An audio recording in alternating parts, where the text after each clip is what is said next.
Today's episode is brought to you by Exige International. Exige is an executive search and recruitment training business that Fiona and myself have been working on for the last 19 years.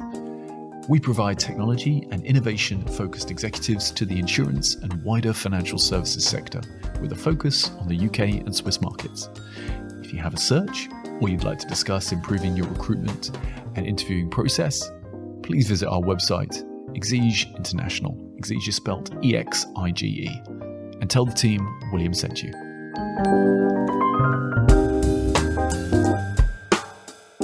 Welcome to the show. And I am so happy to be bringing you this conversation today. It is one of the best ones that I've had on the show so far. And it's one I'm really glad to be introducing to you under the new Talent Equals brand. So Lisa Lahey is our guest today. And for those of you who don't know Lisa Lahey, then you're in for a treat, because Lisa, along with Robert Kegan, wrote a fantastic book, Immunity to Change. And Lisa's work, frankly, has been incredibly important in my own journey of trying to improve myself, but also in looking to understand a new way of helping others as well overcome challenges and changes that they want to make in their life.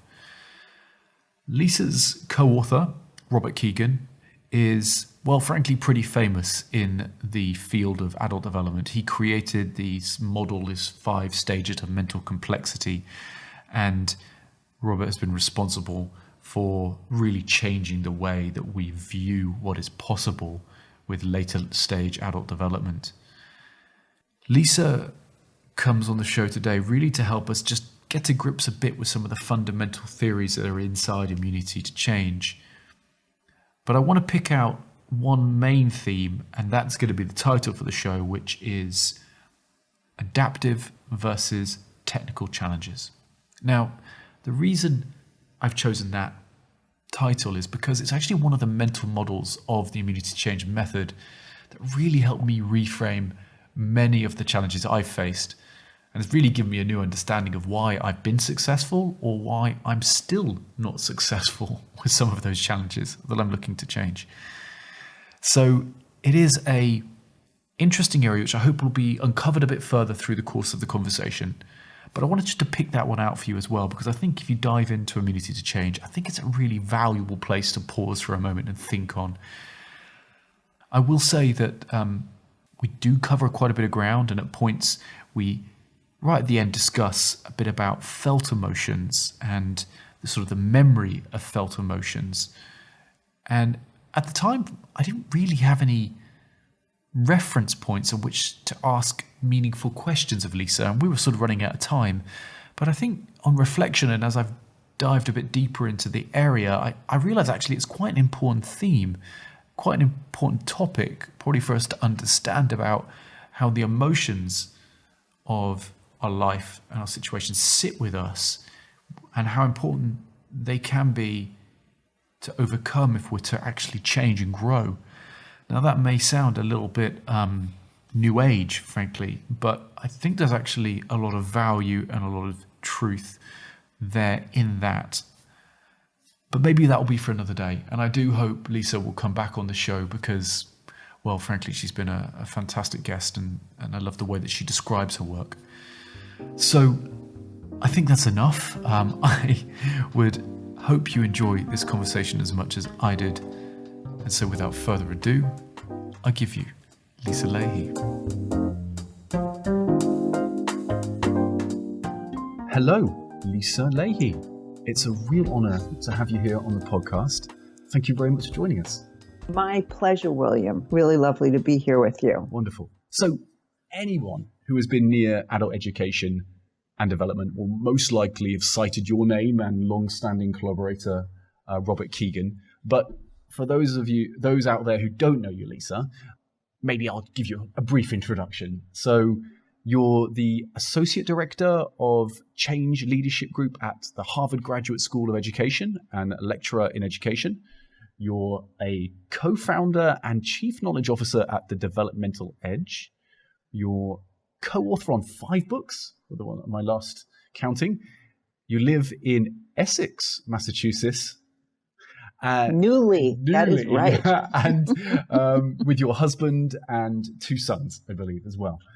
Did I get that right? Yes. So my 2 sons, they are still back in the Cambridge area, which is not too far. Yes, and I'm in this new and lovely, beautiful spot. This is part of COVID times. COVID times, fantastic move. I've got 3 children, so I can't imagine them leaving the house yet. They're all quite young still. So one day, I suppose, that will be the situation. One day. Yes. But yes. So thank you very much again for joining us. It really is a pleasure to have you here. So in today's conversation, I wanted to concentrate for the listeners on the fantastic book that you co-authored with Robert Kegan, which is Immunity to Change. And this is a book that's had I've really been delving into because I think it helped me to frame a really important concept around adult development and adult change. But before we get into all of that, really, I'd love to know a bit about your origin story, Lisa. So maybe you could share, how did you come to adult development and learning as your life's work? Mm-hmm. I'm happy to. It's a story that speaks to the power of adult development. So this was, oh my goodness, I was 24 years old at the time. I was a graduate student and I was taking a human development class taught by Robert Kegan. And I had a eureka moment when Bob was describing one of the most common meaning-making systems in adulthood. And I recognized myself. I was like, oh my goodness, that's what's happening to me right now. And it was such a relief for me to have the insight that what I was experiencing was perfectly normal, that the conflict that had been so much a part of my life was like, yeah, okay. And it helped me to reframe my feeling stuck in this conflict, which I'll describe in just a moment. But it helped me to reframe it as not being stuck, but to see it as a growth opportunity.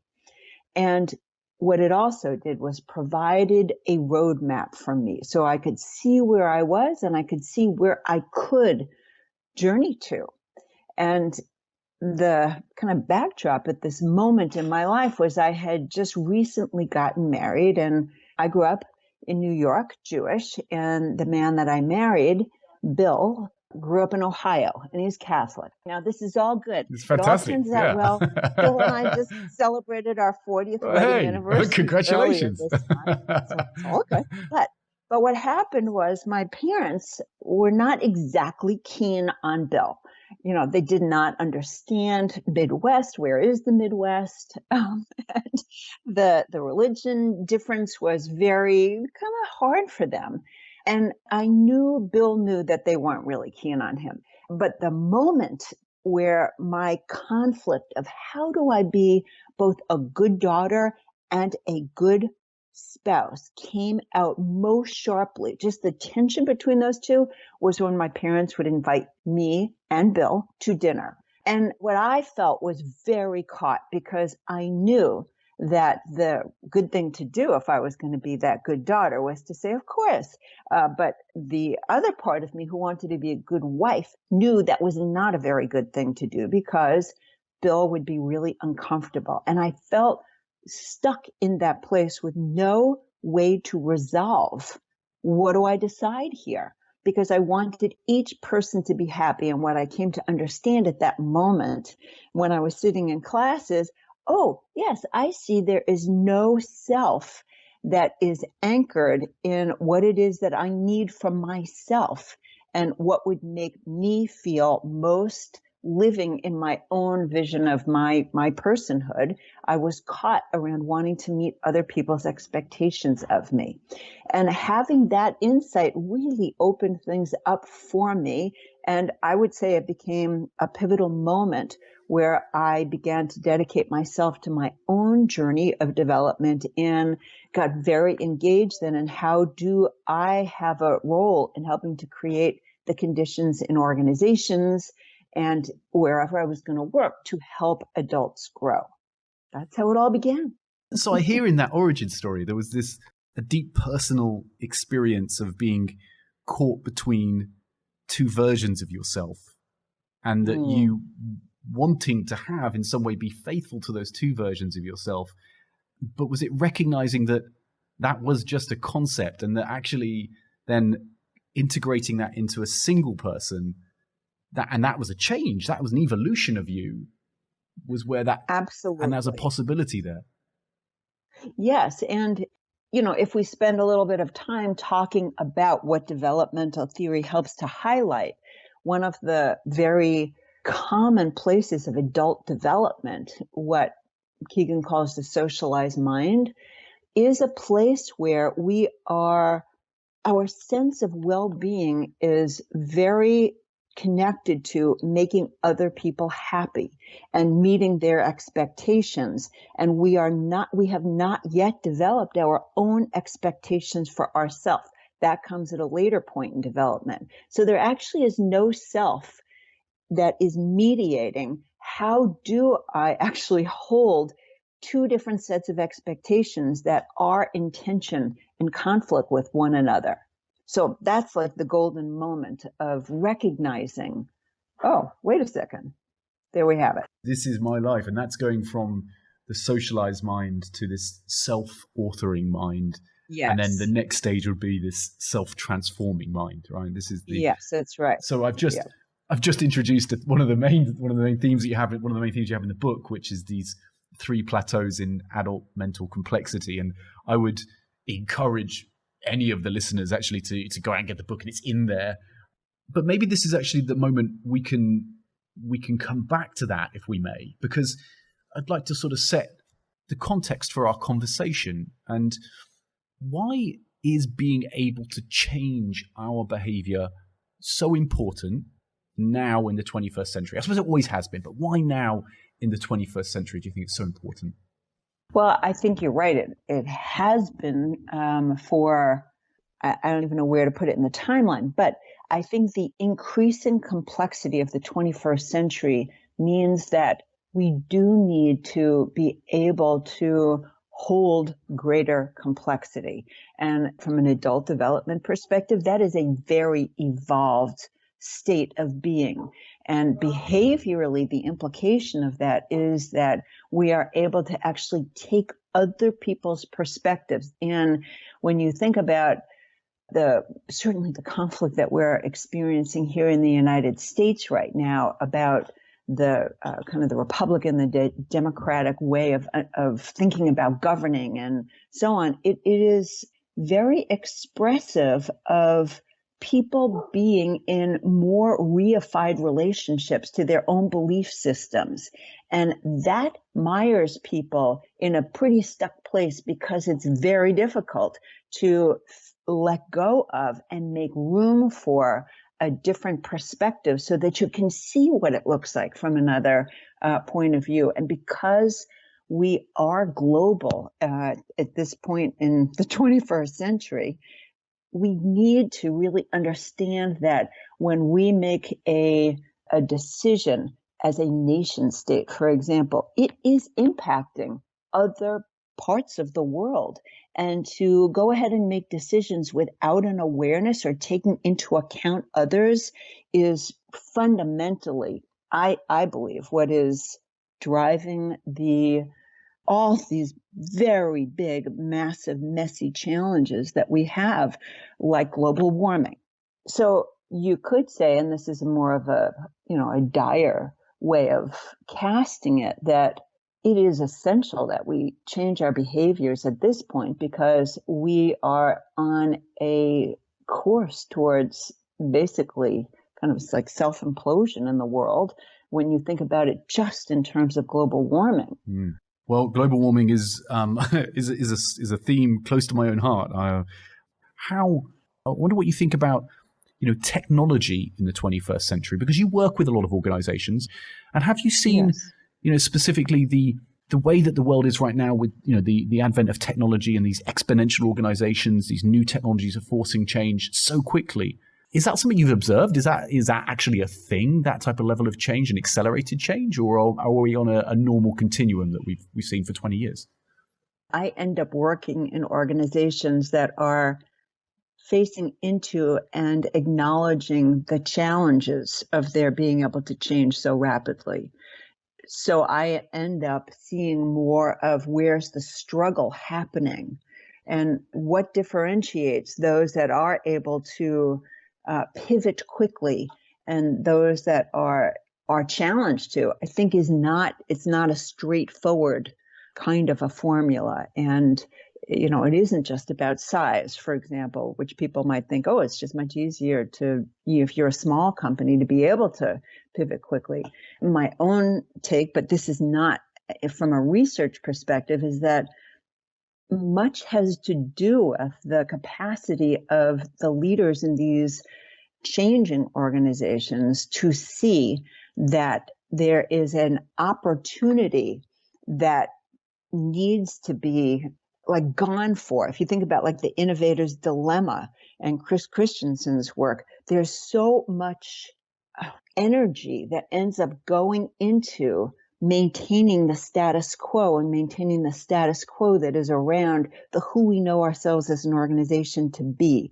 And it takes somebody who I think is able to have a more fluid relationship to that success and that identity, and to be able to say that is not all we are, and to be able, therefore, to be breathing more oxygen into the system and see that, yes, we need to take risks. If we don't take risks, we are inevitably basically increasing the likelihood that we will die in some shape or form. And that's what's going on at an organizational level. It's also going on at an individual level. And that is kind of at the heart of an immunity to change. Yeah, I find that a interesting reflection upon the challenges that face us all, that we have to exert energy, as you put it, to just stand still, just to stay Yes. as we are. I think that to me is one of the most profound insights of the whole immunity to change process, is recognizing just how much energy it takes to protect ourselves. And the protection is what leads us to be able to stand still, because to do anything else is to risk stability. It's like the frog in the boiling water. If you just stay there, it's going to be okay because you know it, right? And you're not recognizing the bigger set of phenomena that are happening that are actually leading to your demise, or in less extreme cases, just limiting you and keeping you, whether you're at the individual or at a team level or an organizational level, smaller than you could be. Fascinating. So we're going to go on to talk a bit about the book now, but I think it's kind of important, first of all, to share the history of adult development, because many may not be aware that there was for a widespread misconception only 30 years ago that our adult mental complexity stopped developing when we stopped growing in our 20s. So this idea that you got to your 20s and that was it, folks. You are as complex a person as you're going to be. So maybe you could explain the history and this term mental complexity for those listening. Yeah, so I think very much the history follows from those researchers who were very interested in what actually happens to adults over time. And Bob Kegan's work is one of the seminal contributions in this realm. And a lot of his early work was taking snapshots of individuals who were facing very significant emotional challenges. And what he recognized was that there were different relationships that people had to understanding and holding these challenges. And he got very interested in the possibility that there was something shifting over time. There was something that suggested that the people who were able to hold more and see more were actually able to do different things with the pain that they were experiencing. And that began a kind of a lifelong interest that began following individuals longitudinally. And, as you can imagine, that's what's needed in order to really demonstrate that adults can develop, because you need to be able to show that over time, a given individual's meaning-making system can shift. Otherwise, what we can what you end up doing with a bunch of snapshots of individuals is you could say that's just about individual differences, personality styles, or whatever you could attribute it to. But his work was very much, as were other researchers, following individuals over time to see what was changing. And was it random? Or was it not random? And that was the discovery, which were they're very predictable ways of people's meaning-making systems shifting over time. And that at the essence of it, there was the continued ability to be able to move the thing you were subject to, or the way of making sense you were at the mercy of, the way that you just were merged with. That development was always about being able to begin to take a more active relationship to being able to look at it, so you could have a little distance between you and that way of operating, that way of thinking, that way of feeling. And so you could actually create more space between the thing that had you and the thing that you could now have. And it's a very, very fundamental difference between like being driven by a particular set of ways of operating versus being able to operate on the ways that you had been driven. And that's kind of the heart of what we've discovered is development. Pretty abstract. Wonderful. No, I hear this. So when I was reading about mental complexity in the book, you actually have a system, which an interview technique called subject-object, understand, which you guys can apply, which then assesses your current level of complexity. And I think you've sort of just explained about subject-object, but so let's just dwell there. So this subject-object interview, well, how does it work? It's a very fun process, I think, for both the interviewer and the interviewee. The way it's traditionally done is a person sits down with essentially 10 prompts, and each of the 10 prompts is some emotional state. So it's sadness, it's torn, things like this. And you are invited at the very beginning of the interview to take a moment and think about the last time you experienced this particular feeling.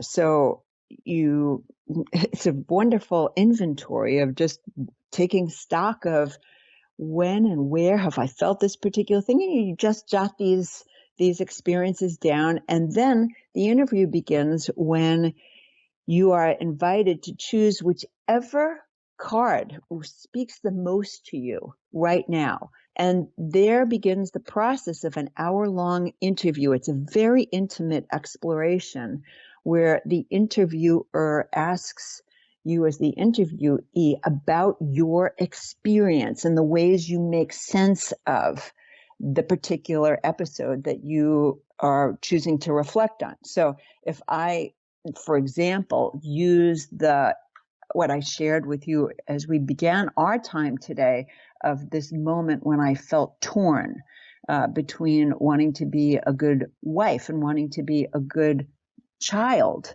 or adult child, that would be like, here it would be. I would start talking about, well, last Sunday morning when I got this phone call from my mother and she started to ask me about coming to dinner and here's what I felt. And the whole interview would go into, so what was happening for you and what came up inside of you? And the interviewer is very expert in adult developmental theory. And so some of the questions are helping to identify where are the kind of the boundaries, how far can the individual go in beginning to identify, like in my example, where is that self who could reflect upon being torn in that situation.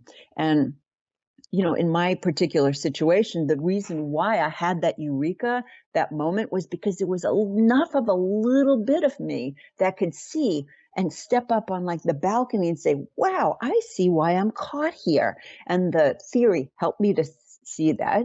But the interview would be actually offering a similar kind of opportunity for me to then engage with what is that self that can begin to be on the balcony saying to herself in this situation. And the interview is recorded. It gets transcribed. The interviewer pores over it and does basically an analysis of it, and then often does a follow-up meeting with the interviewee to talk about, here's a way of understanding your meaning-making system.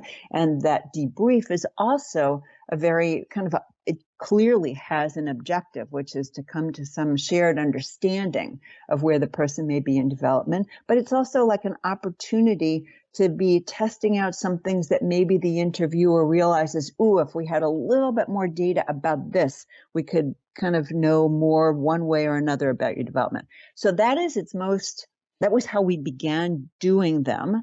And, there's different variations on the theme. I will say that Jennifer Garvey Berger, in her book, and I forget, what's the title of it? It was her first one, has got a wonderful chapter of inviting people to do a self-diagnosis. So maybe it's Leadership in Simple Times, I think is the title of that book. We'll give a link to it in the show notes for sure. Okay. Thank you. I can't wait to do one of these interviews myself, because I think what you have there is this idea of hearing it right. In our world, we are subject to these thoughts, these intuitions, these learnt behaviors that we have, and the ability to make those experiences, those feelings, those values objects in our view. We can see them, as an object, and then understand them, is so critical then to creating strategies for changing those behaviors, right? Absolutely. Without seeing them, Absolutely. we can't change them. Absolutely. And I think this is a very important, much more important than I think people realize. For example, when you think about somebody's sense of their own, like their emotional regulation, it's very easy for somebody to be subject to blaming other people for the way they feel. Somebody said something to me and made me angry. It's their fault I feel angry. And from a developmental perspective, that is a pretty significant moment of if you don't realize that's what you're doing, you will just continue to be in a mode of ascribing responsibility outside of yourself. And so just follow that through, which is imagine then what the person sees as the potential solution space. Well, the solution is the other person has to change, right? The other person has to apologize. But it's a very different thing when I can start realizing, wow, somebody said something. Yes, they did say something, but there was something inside of me that interpreted that in a certain way. And I had an immediate reaction, which I now can begin to see because I can hold that a little bit as object. And the more I can take that as object, that I am the meaning maker and I have an experience, a felt experience that I need to take responsibility for. That is I can't even begin to say what a world of a difference that is in every single relationship that we have, right? Whether it's in the intimate world or in the work world or parenting world and so on. That is like a major change. And that really is at the heart of the shift that happens from moving from a socialized mind to what we call the self-authoring mind. Yeah, I must say this was one of the big revelations for me, is I'm trying to understand and hopefully get a bit of a grip on the subject object. And I can only tell you actually through the course of reading the book and then applying it to my daily life, I've had a few incidents which have happened where I felt strongly about something, but also some level of uncertainty in my position. And in that comes for me a level of kind of inquisition to myself of, why do I feel this? One hand's an immediate reaction, like an intuition, yes, but then a level of uncertainty about that. And what I did in this instance, and I'm a coach to an under-8s football team, and I have this feeling about, should I be letting new players into the squad now after I have an established squad? And I had to unpick it because I feel conflicted. On one hand, I feel a duty to the team members who are there with me now, but also I feel a duty to bring new children in because it's a community action and I know they can grow. But my initial reaction is I shouldn't be letting any more children in until I can look after the ones that I have in my team. Yes. And the problem is it's not a very clear yes or no. But I have a feeling. And so I tried your very system and I tried to understand what emotions and feelings am I subject to when I think of this situation. Yes. And through that process, I've been able to make them object. And through making my feelings and my values object, I've been able to criticize them and decide upon whether or not I think they're right or wrong. But I feel really importantly, I'm now able to communicate it to the other coaches who work with me in the team and say, this is how I feel and this is why I feel this way. Do you agree? Do you not agree? Yes. And yeah.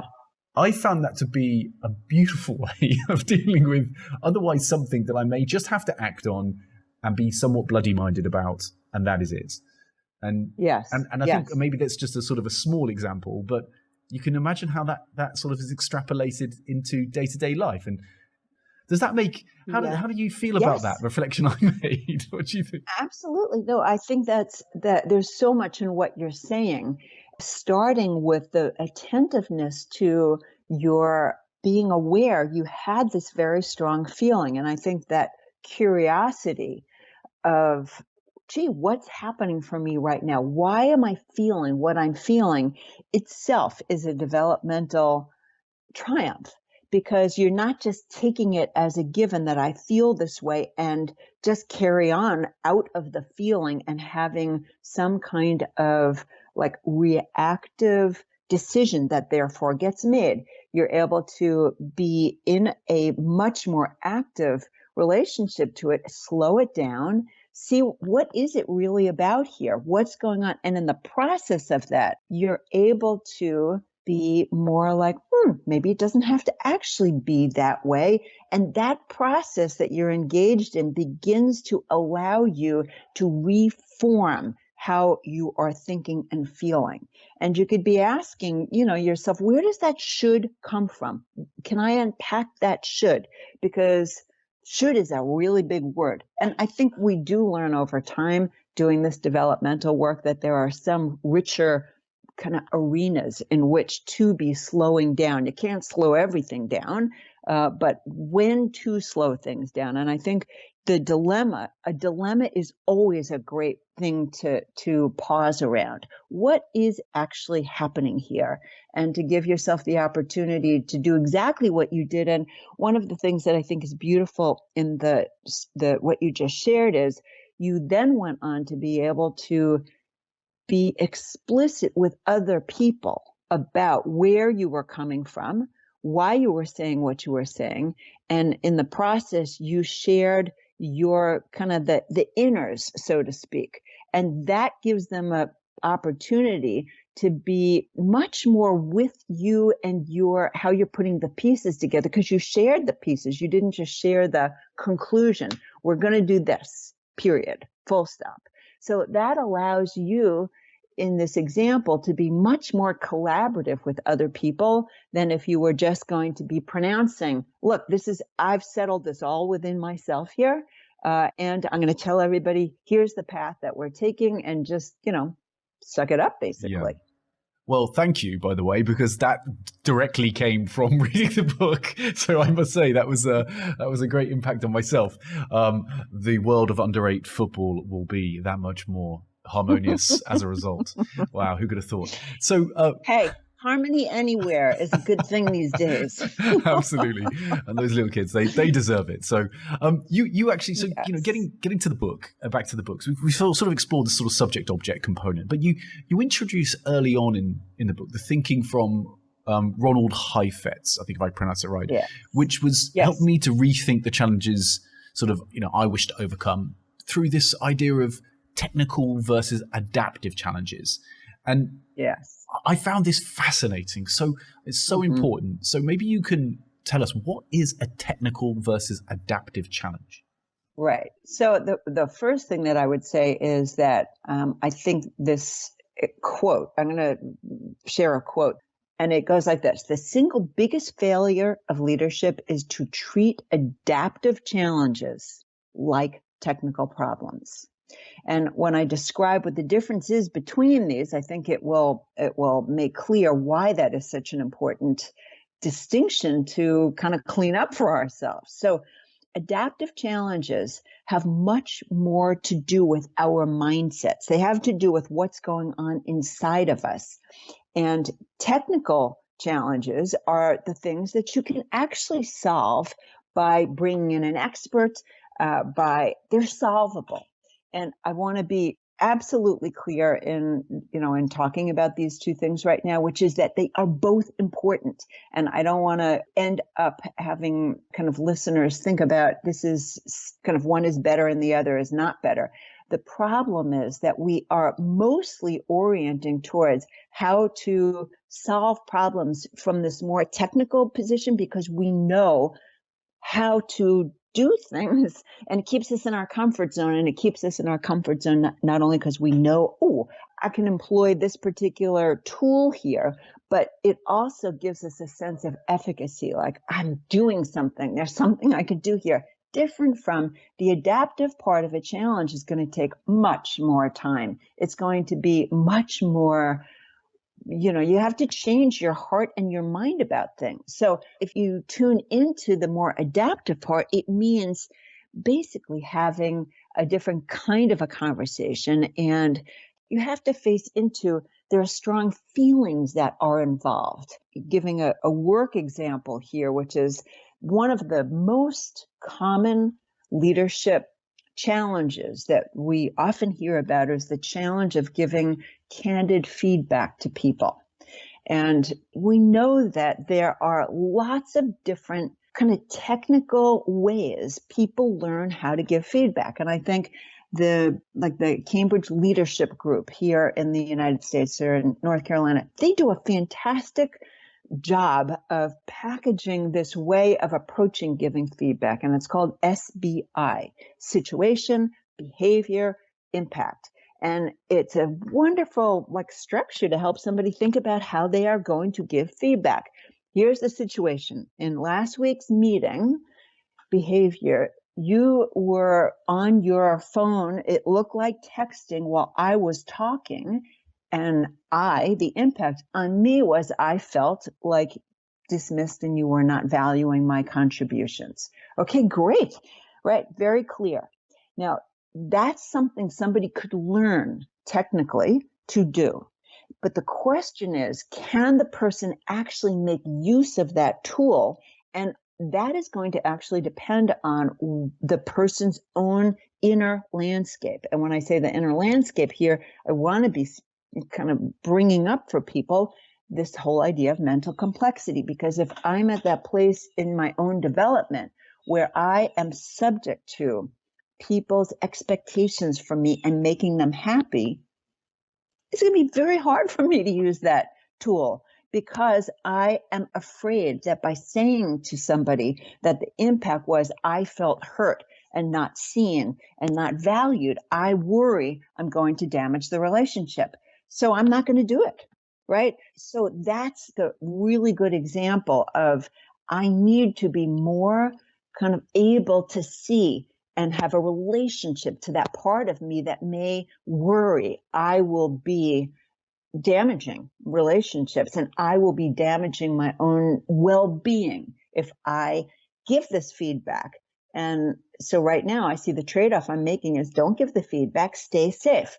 But if I can begin to see, there's that part of me, then I can begin to maybe test out, is that actually so true? I'm going to damage the relationship. And that's all of what the immunity to change does.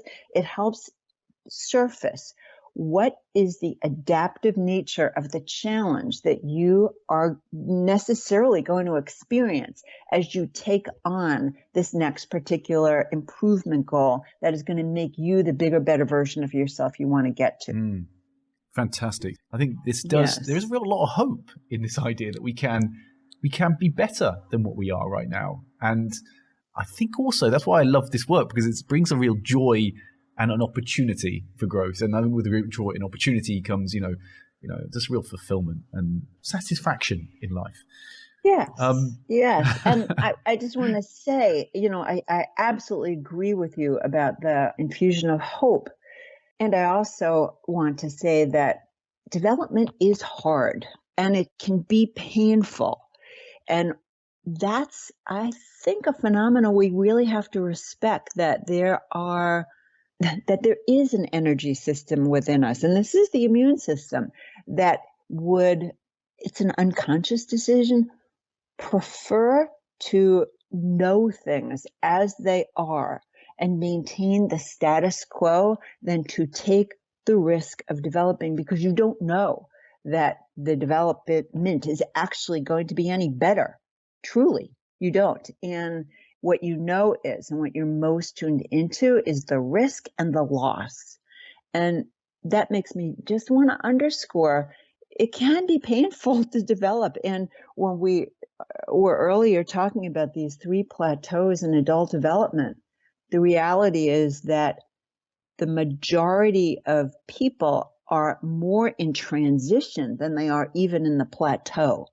And the most common place where adults are developmentally is between this socialized self and the self-authoring. And if you just try on how very painful it could be to be going back and forth between feeling like you're at the mercy of other people's liking you and your own sense of power and empowerment of being able to be the person you're choosing to be. It's a very it can be a very painful place. Again, if we were sharing examples here, I'll give you one. I stopped drinking alcohol for nearly a year and a half. At first, it was a technical challenge. Yes. I had, non-alcoholic beer. I just, had social sort of proof. I had social pressure because I was telling people about it. Yes. And it was affecting my and people were like, "Who are you? This is William. You always used to have a drink. You're a great laugh." Mm-hmm. And then it became an adaptation. Mm-hmm. Like it became a new identity for me. Right? Yes. But then came COVID, and now I've started drinking again. But so I've had to deal with the idea of my drinking is I drink much lighter than I used to, which is a fantastic adaptation. But I still now have to reprocess that change that I've gone through and understand, is that me going backwards or is that me evolving? And I think that's maybe what I uncover in also what you're saying, is that maybe part of the fear of change is that change might not stick. And if that doesn't stick, then what does that say about you to yourself and to the world outside you? First, I really appreciate your sharing that example. And I want to, if you're interested, can we go to the particulars? Yeah, please. Absolutely. Let's do it. All right. And I also want to say what you're describing, what you just said, which is the fear of failing can keep one from taking on the challenge, is such a common self-protective commitment in the immunity to change language. My own way of hearing what you said is it's impossible to know on just a behavioral level whether you are backsliding or whether you are in a more evolved place. Because the difference would be when you are engaging in what looks like the same behavior of having a drink, what is it, or who is the self who is having that drink? If I think about a early version of somebody working on their wanting to be drinking less, they could have an assumption that I assume that if I don't kind of partake when my buddies are in alcohol, I will be not included. I'll be less included. Or I assume that I will be less funny, less jovial. I assume that I will be just less fun to be around. Okay, so those are 3 assumptions that I could have right there that are all assumptions that at that point in my development are driving my behaviors to drink. Then what can happen over time as you to the technical quote unquote fix of let's have that non-alcoholic beer. If I'm only working it technically, I'm just trying to get through the night. That's a kind of work, But then if you go back to drinking, and then you're back to drinking as much, then I would say that is a backslide. However, by contrast, if you take an immunity to change approach, even unwittingly, you begin to test those assumptions I just named, which is, so when I have this non-alcoholic beer, can I feel included? Do I feel included? How would I know I'm feeling included?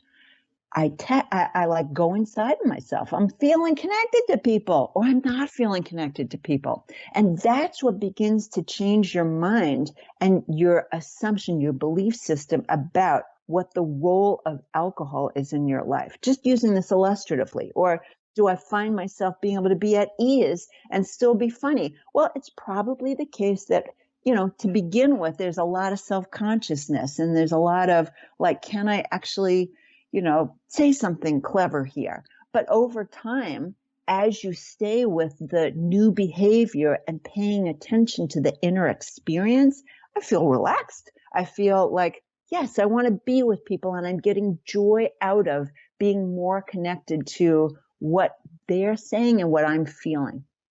So this is fascinating. So I would, we're going to spend all day talking about these things. So, let's. I think we touched on a really important component here, which is fear. Okay, and I know in the book you explore this. You explore the concept that the immunity system is sort of a protection against the anxiety to new things. So, and I think we've given some really nice examples there. But is there another example you'd like to give of how anxiety plays a part in the process of change? Maybe stops us?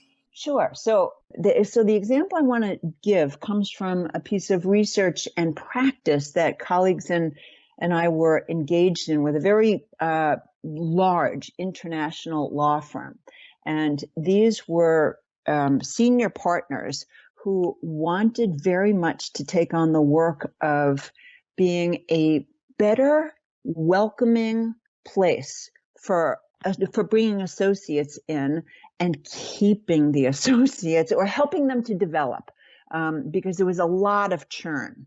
And this is a very, one of the top law firms. And, you just think, well, great. It's so wonderful that they want to be doing this. And they were game for taking up the whole immunity to change approach as they thought about this. And so I just want to give you like a quick example of the way that anxiety gets kind of immobilizes us, even when we want to really change things. So this comes out of the work with these very senior attorneys who are leading the office. And so what the ITC process, that's short for immunity to change process, does is it asks people to just face into what is the thing they want to get better at, and why is that important? So in the example I'll give, here is this senior partner who says, I want to get better at empowering associates by giving them better opportunities, client opportunities, better training, and by giving them feedback.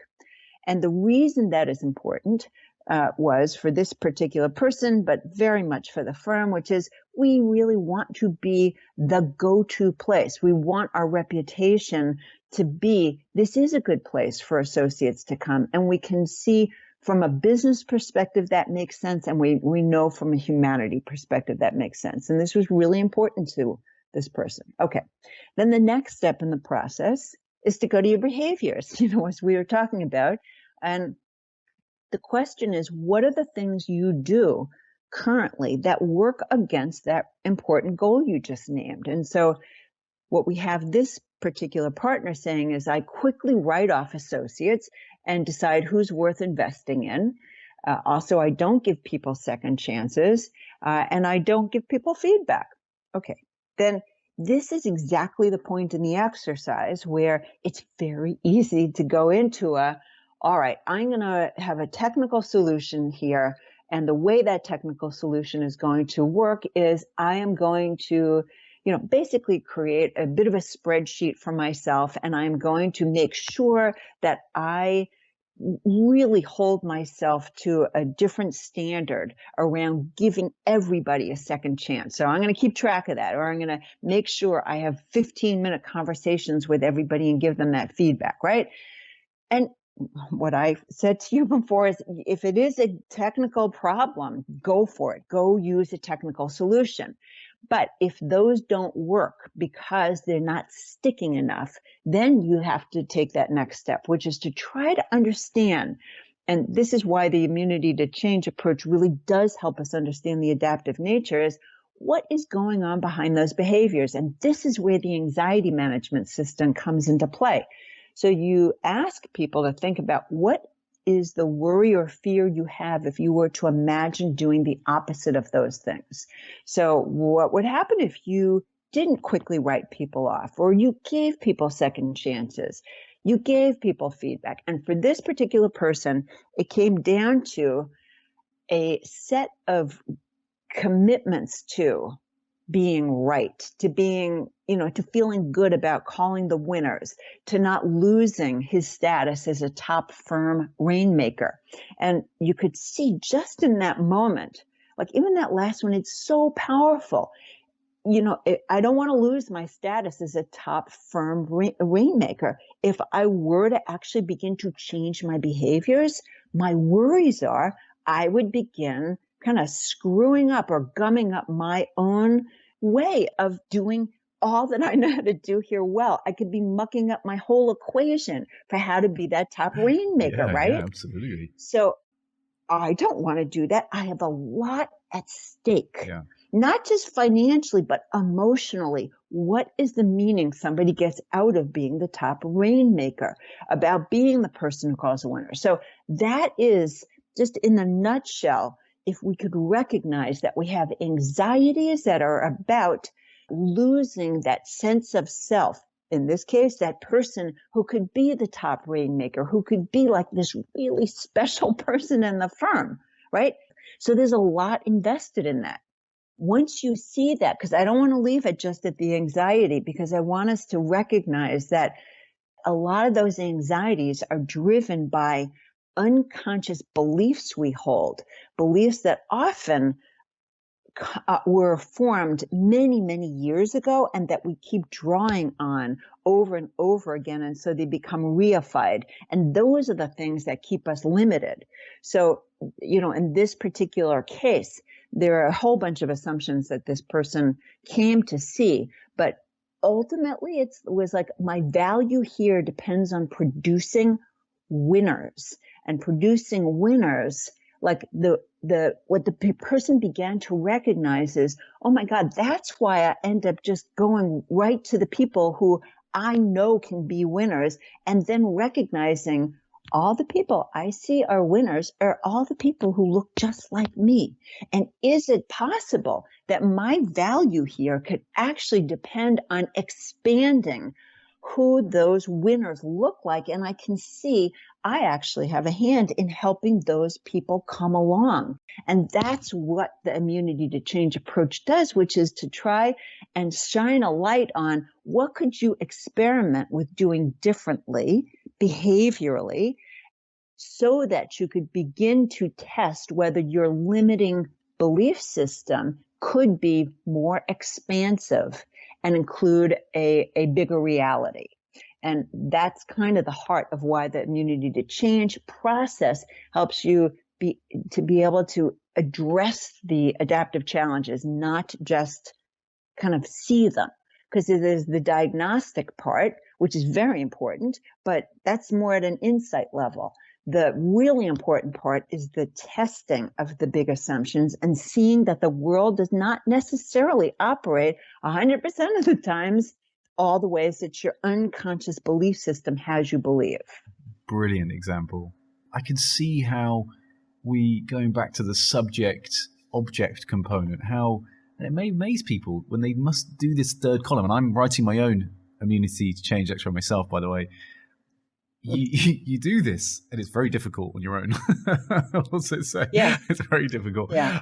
You write down your worries, and you're like, oh my God, that is something, and it's true because you say when you've got something because you kind of feel it, and you do feel it because you feel like it's maybe threatening something, something, and you're like, what is it threatening?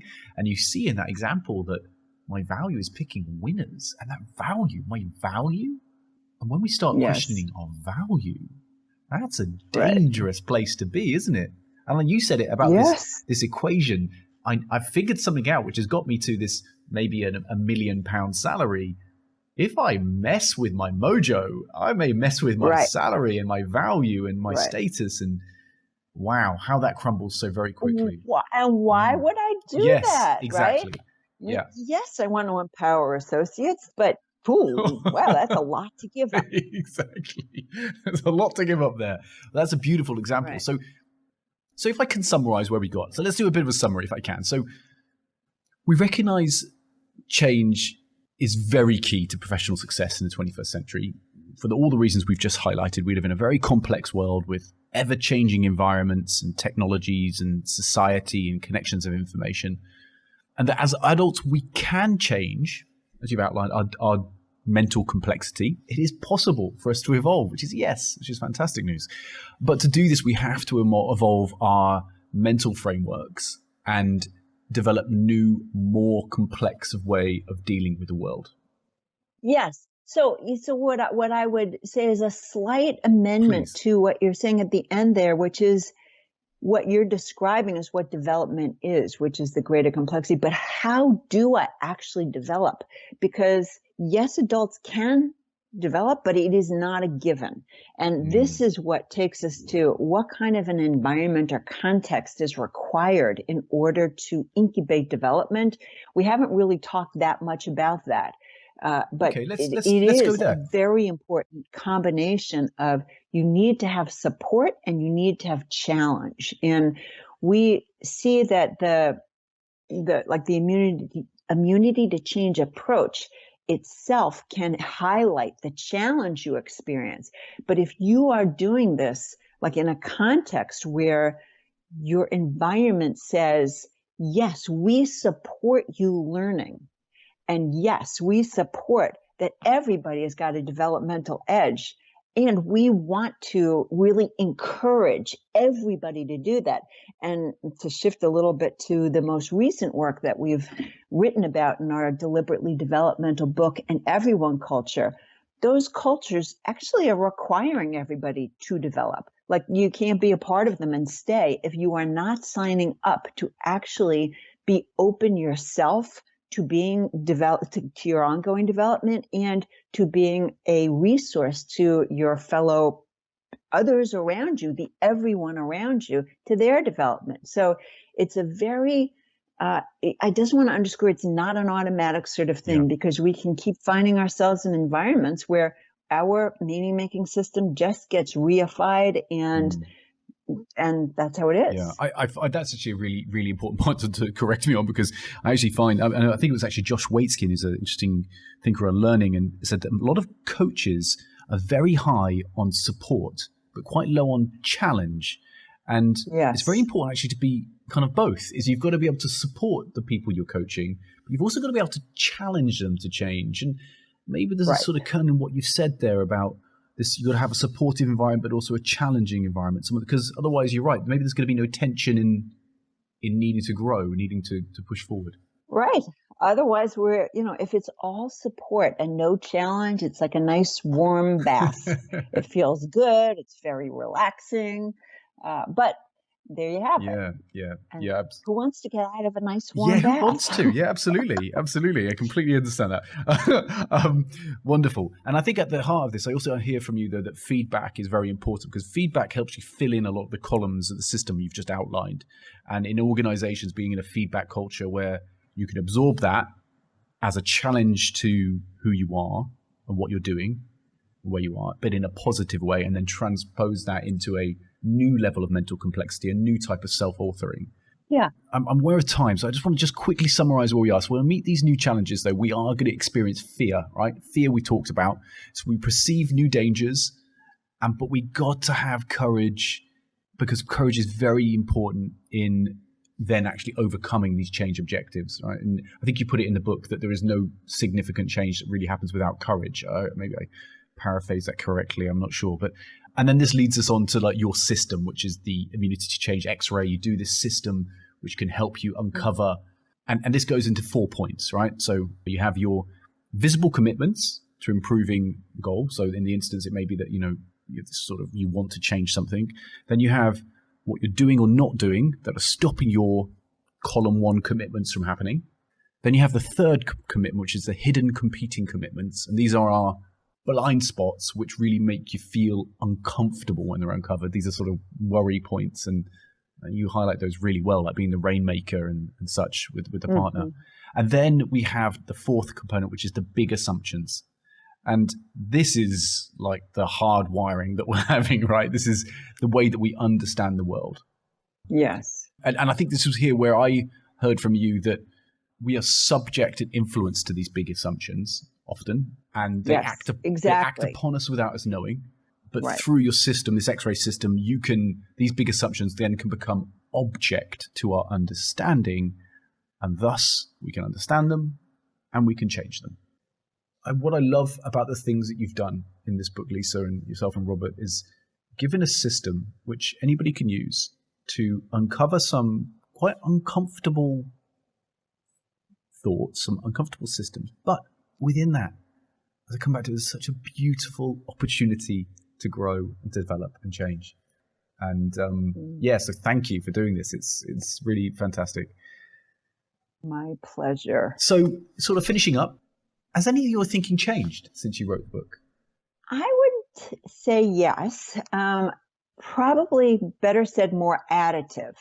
One of the things I've become much more aware of is how the body and the emotions are part of the immune system in a way I really had not truly metabolized at an earlier point when I was doing all of this. And it's interesting because for years through Minds at Work, we've offered workshops for people to learn how to do this immunity to change process. And there were always people who would say to me, yes, behavior, yes, but there's it's in your body, like your nonverbals. And I'd be like, yes, that makes sense to me. But I think that the last, I would say, decade of my own learning has been much more about how the body holds so much knowing and trauma, and that there's so much to learn from tuning into what is actually happening in our bodies, and to be noticing things about what's happening with like clenching our hands, or the tightness or the constriction in our body.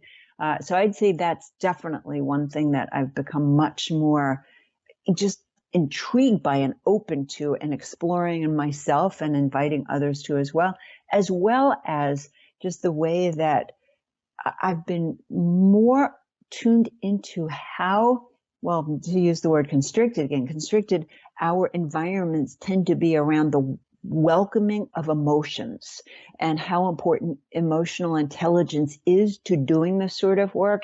And yet we are often surrounded by more and more of the kind of messages of, no, they're not welcome here. They're not needed. We're doing just rational work here, and so on. So I would say those are two really big kind of shifts in what I've been paying attention to, as well as taking up these very important questions around how it's more of an application of how can we apply immunity to change to some of these bigger, very sticky challenges around disequities and basic, lack of decency and dignity and treating one another like humans. Yeah, that's very, very important work to do. And I think we all find ourselves looking at a world seemingly more and more connected, but yet more and more disconnected. And yes. And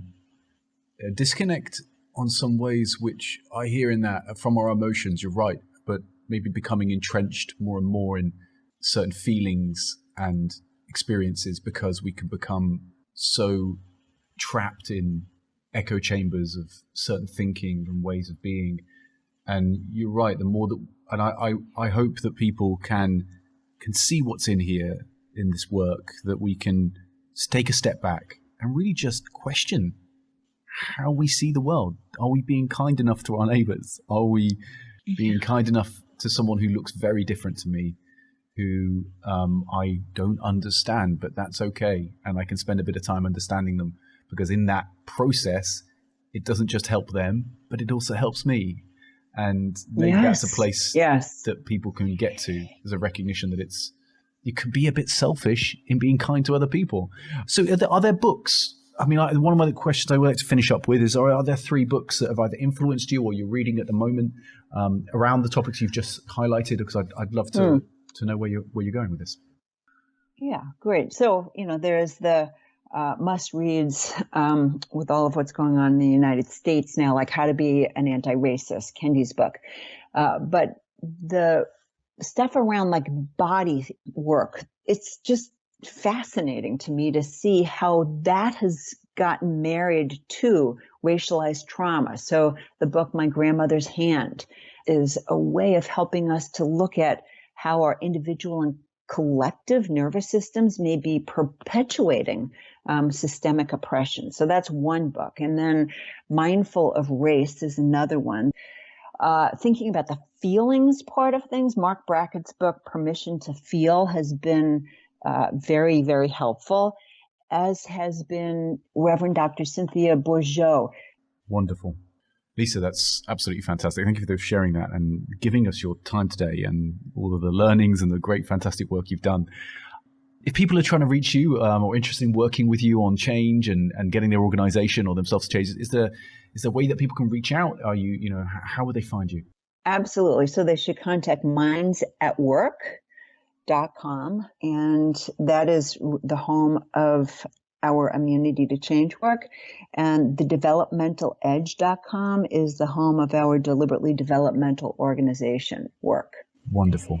Well, Lisa, again, I can really say this has been a wonderful conversation, a way for me to hear in your own words about this really important work that you're doing with immunity to change. And so, again, thank you so much for sharing. Oh, thank you so much, William, and for your wonderful questions and sharing your own personal experiences and being willing to share those and to talk together about them. I really appreciate that. My pleasure. Well, there you go. What a great conversation. Another huge thank you to Lisa for taking part in the show. It really was an insightful conversation for me, and I hope you all enjoyed it as much as I did. As always, as part of this community, I truly value the feedback that you could give us, particularly as we're trying to develop and hone the concept for Talent Equals. It's as much about a journey for you as it is about me, so getting in touch, telling us about guests you'd love us to speak with, what you enjoyed, what you didn't, all of that would be welcome. I'd like to say a huge thank you to Cherie Turner, who has been our producer on this episode, and to the entire Exige team who continue to make doing this work possible. That's Samantha Smart and Fiona Laitinen. I'm eternally grateful for their service in helping Exige be what it is. Well, I wish you a wonderful day or evening wherever you are.